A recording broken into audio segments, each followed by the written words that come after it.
Hello, teacher and partners. We are the Islam team.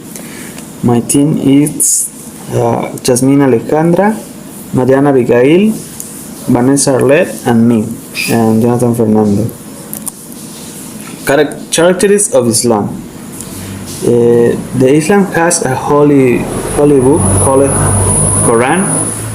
The Quran is a book similar to Holy Bible for the Catholics. In this book, talking about Allah, Allah translated to Spanish means God. In the picture of the down, can you see some countries when they practice Islam? For example, Iraq, Jordan, Iran, Turkey, and Afghanistan. Culture. We're talking about culture.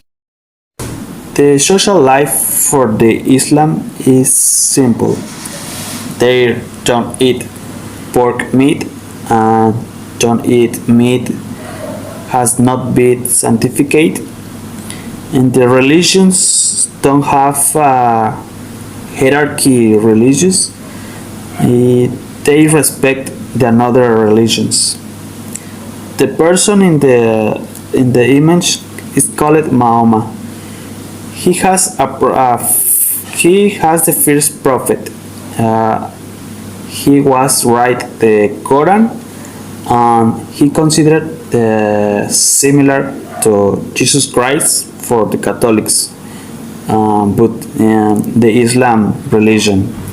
Education began in the 8th century to disseminate the teaching of the Quran and the Sunnah of the Prophet. First task was to record the oral tradition and collect the manuscripts. When the introduction of Greek tradition, science created a formidable body of lay knowledge, an aptitude recreation of the traditional religious-based result in the rationalist theological movement of the Mu'tazila. At the same time, however, for fear of heresies, they began to draw a sharp distinction between religious and secular science. The custodian of the Sharia developed an sympathetic attitude toward the secular disciplines and excluded them from the curriculum of madrasa system. Their exclusion from the Sunni system of education proved fatal. A typical madrasa curriculum included logic, Arabic literature, law, hadith, Quran, commentary, and theology. Despite sporadic criticisms from certain quarters, the madrasa system remained impervious to change. One important feature of Muslim education was that primary education did not fit candidates to the institution of higher education, and the two remained separate. In higher education, emphasis was on books rather than on subjects, and on commentaries rather than on original works. In contrast to the Sunni attitude toward it, philosophy continued to be seriously cultivated among the Shia, even though it developed a stern religious character. Evidence exists of Islamic schools already established in the first century of Islam that were devoted to reading, writing, and instruction in the Quran. In the early 9th century, a significant incentive to learning came from the translation made of science and philosophical works from the Greek and the famous Bay al-Hikmah at Baghdad, which was officially sponsored by the Qapli al-Mahum. With the advent of the Seljuk Turks, the famous vizier Nizam al-Mulk created an important college at Baghdad devoted to Sunni learning. In the later half of the 11th century, one of the world's oldest surviving universities, Al-Azhar at Cairo, was originally established by the Fatimids, but Saladin, after losing the Fatimids, consecrated its Sunni learning in the 12th century.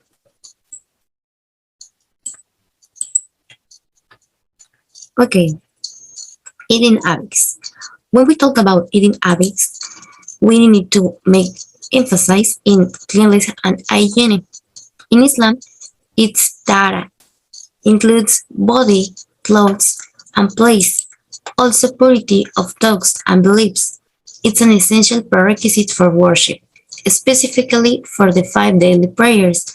When you rise up for the prayer, wash your face and wash your hands up to the elbows and lightly rub your heads and your feet up to the ankles. It's important because you should be clean for your foot. The ritual prayer is obligatory on every sane Muslim 5 times a day for every day of his or her entire life is the entrance to the paradise. Hands are used to handle, prepare, and eat food, so it shouldn't be dirty because it could be polluted and contaminate food. Then it's mandatory to wash your hands after and before eating, drinking, and going to the bathroom. It happens the same with nails and upper lip and lower lip. In conclusion, you should be clean all the time because your food should be sane and you should be sane for her. When a Muslim is going to eat at the start and at the end, it should do a supplication saying the name of Allah. And if it forgets, it must say in the name of Allah before and after. Because if you don't do it, they will consider food lawful for him. Prophet Muhammad recommends you eat less as a method of preventing sickness, and he says it's not good that your stomach is filled. It should be enough to have a few bites to satisfy his hunger. Eating slowly is recommended for health. Reduce the consumption of food at its equal points, much of the meal to a time.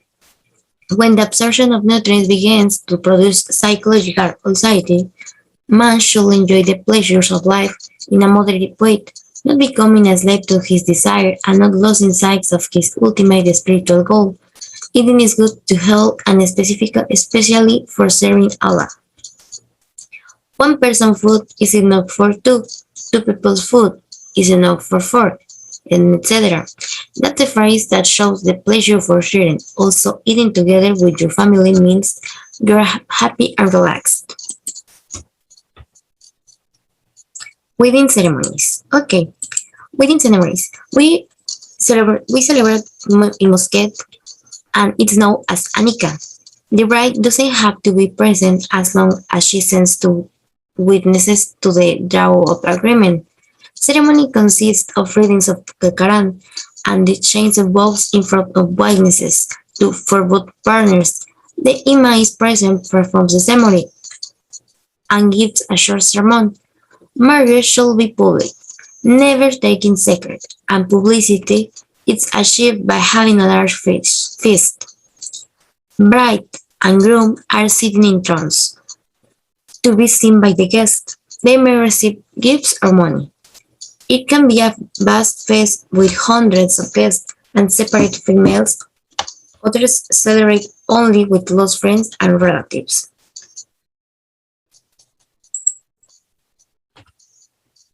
Married life and family. Okay. General rights. When there's a married life, good parts should be treated with honor, kindness, and patience, to enjoy intimate relation with each other, to have and raise children by God's will, to keep one legal and personal identity after marriage.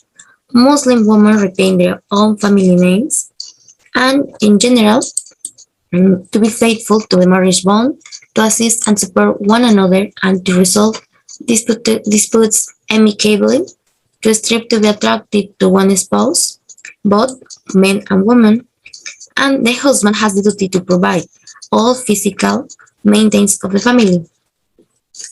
Traditional Muslim is an extended family, includes parents, children, and parents, and elderly relatives. In many Islamic societies, the woman's role is in the home and the man's role is in the public realm of the working world. The best place to pass on and develop human virtues such as love, kindness, mercy, and compassion is in family. Muslims treat the elderly with dignity. Muslim parents have a responsibility to take care for their children physically and emotionally. Children are expected to respect their parents. A mother is the head of the Muslim family and is responsible for teaching children about halal and haram. In the home, father is responsible for taking the children to the mosque. And, well, If we talk about traditional dress, we have that in general, uh, Muslims should show modesty and simplicity. That's general rule. It depends where are you and the religion and different things that it changes and they ask you for you use burqa, niqab, almira, hijab, shaila to match each other. That's only for women. Men doesn't have a lot of restriction for his lost. And now my partner is going to talk you about clothing. I'm going to talk about tourism in Islamic countries. Travel accommodation and requirements. There are many hotels of different types in Islamic countries, but the most famous hotels are those in the city of Dubai because they are the most luxurious hotels in the world. For example, the Burj Al Arab, Atlantis Palm, and the Burj Khalifa, which is the tallest hotel in the world. The most important requirement is to respect the culture. You can only wear a bikini in hotels and beaches. You cannot eat pork, introduce alcoholic beverage or drugs, and affection in public. For example, kissing your husband or wife. A special need and restriction. If you visit a country with a Muslim culture, you should not wear clothing that does not cover your knees and shoulders. You should not walk down the street in tight clothes. Do not wear short skirts or sleeveless shirts. For tourists, it is not necessary to wear a veil all the time, but it's necessary to enter mosques and holy places. Only in the restricted countries, for example Iran, women must cover their hair with a veil all the time. Men cannot wear shorts or sleeveless shirts. Religious holidays and pilgrimage. I am going to mention 3 festivals of Islam. First, Eid al-Fitr is celebrated at the end of Ramadan, and Muslims might perform acts of charity on the occasion. Celebration begins with prayers on the morning, followed by breakfast, and often celebration meals throughout the day. Second, Eid al-Adha is celebrated on the 10th day of the Dhu al-Hijjah when the Hajj pilgrim takes place. Last for 4 days, Muslims might perform an act of charity and friendship. And third, Layl al-Qadr or Night of Power is the holiest night of year for Muslims. This night commemorates the night that Allah revealed the Quran to the Prophet Muhammad. Muslims celebrate this night with prayer. Holy places to visit. Petra is a historic and archaeological city in southern Jordan. The city was inhabited by Arab nomads in the 2nd century BC. Ali Reza Mosque Sanctuary, located in Najaf, Iraq, is a mosque which Muslims believe contained the mausoleum of Ali Talib. He was a cousin of the Islamic prophet Muhammad. Al-Haram Mosque in Saudi Arabia is the largest mosque and the 8th largest building in the world. And Old City in Jerusalem in Israel.